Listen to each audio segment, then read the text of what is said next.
pleasure to announce the next Scotch Challenger Award.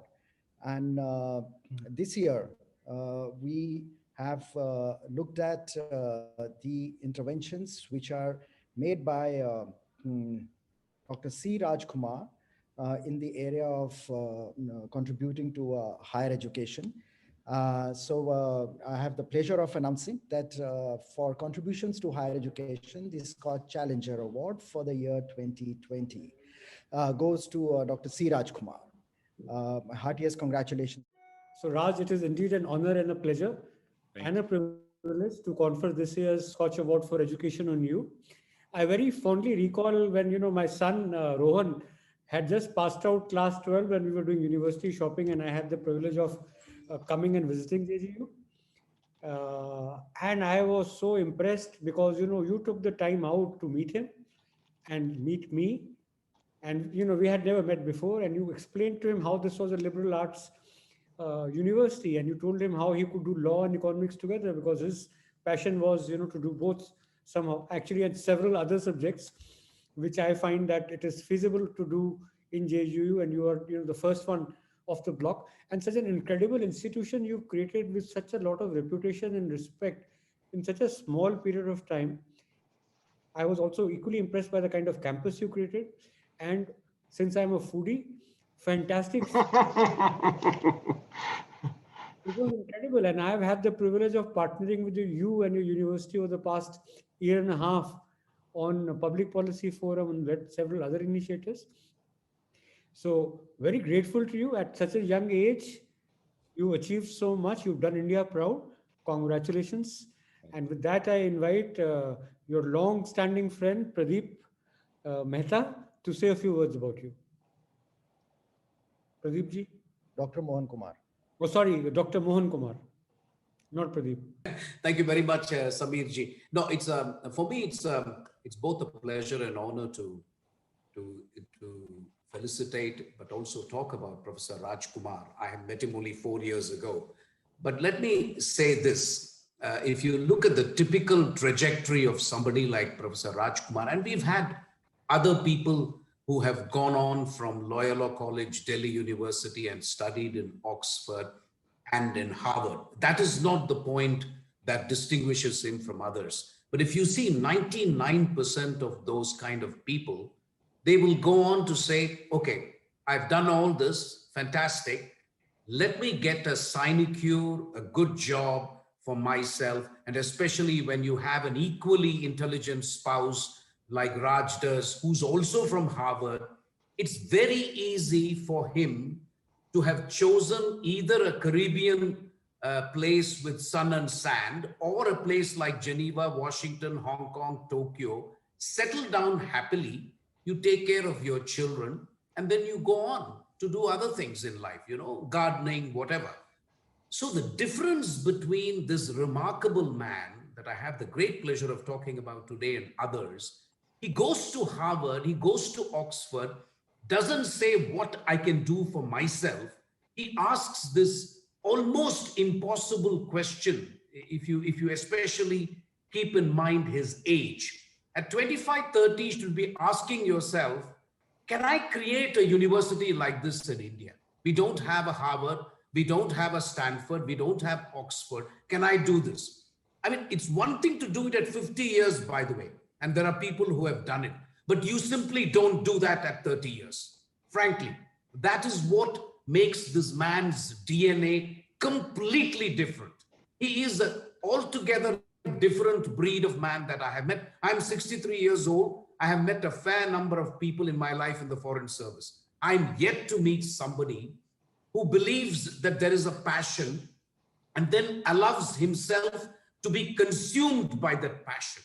And then you talk of two things. You say, can I do this university in India? He was being half naive when he thought he can do this in Haryana, Sonipat of all places. I'm very sure he was half naive because he had no idea what the problems would be. And then, of course, you're also thinking of giving back to your country. So this, to me, is the ultimate. The last thing I will say about him is, it's okay to be intelligent. It's okay to be a great professor. It's okay to do many things. can you be an institution builder? Because that is what India needs. India has enough talent.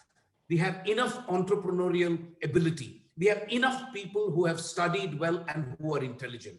But I personally believe we need more people who can create institutions, because it is that which enables you to leave a lasting legacy, frankly. Because if we cannot create institutions, you look at books about why countries have succeeded, Malaysia, South Korea, other countries, they've succeeded because they have been able to create institutions and they have been able to focus on education. This cross section of both institution building and education is what sets Professor Rajkumar apart. It's my great pleasure and privilege, and I think there is no one in the educational community who deserves this award more than Professor Rajkumar. Once again, my heartiest congratulations, and thank you so much, Samir, for asking me to do this. Raj, would you accept this award? Well, thank you so much. I am truly honored and privileged to receive the Skoch Challenger Award. Thank you, Mr. Samir Kochhar. Thank you, Dr. Gurcharan Danjal, and of course, the entire Skoch Foundation for reposing this faith in me and finding me worthy of this recognition. I do believe that the kind of contribution that the Skoch Foundation has done in the last several years with regard to galvanizing intellectual consciousness and contributing to the civic discourse and strengthening the ability of Indian imaginations to achieve the global context in relation to discussions, debates, and articulating those agendas in a more engaging manner is a salutary contribution of the foundation itself. So I'm very delighted that this award has been bestowed upon me. Thank you so much, Mohan, for your very kind and generous words of appreciation. We are deeply inspired by each other, but more importantly, the kind of collective vision that brought all of us together continue to inspire me. In fact, I'm so delighted that we are doing this because just 2 days ago, that's 18th February, I completed 12 years as Vice Chancellor. On 18th February 2009, I took over as the founding Vice Chancellor of OP Jindal Global University. And little did I know that that day will take me and all of us together in all these years. The extraordinary community that we have created here with faculty, students, staff, and of course, other stakeholders. I'm so happy to see Professor Sachdebuddhe as AICTE chairman, as a part of the larger regulatory framework, and also the parents, the alumni, the government agencies, regulators, all of them coming together. It's something that is extraordinary that has happened.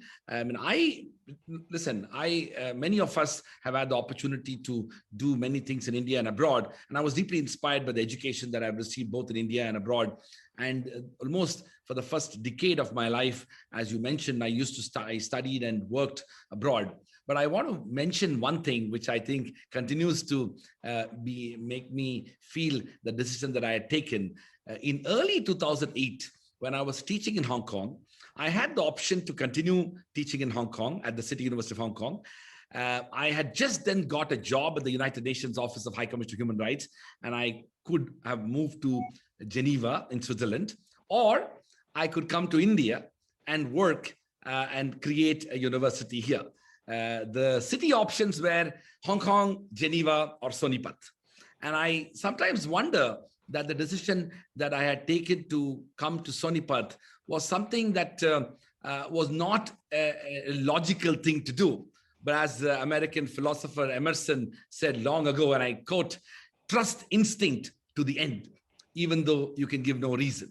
And that's exactly what I did. So as this Skoch Challenger Award has been bestowed upon me, I would like to take this moment to thank our founding chancellor and benefactor, Mr. Naveen Jindal, who helped us build the OP Jindal Global University and pave way for destiny to bring all of us together to be part of this journey.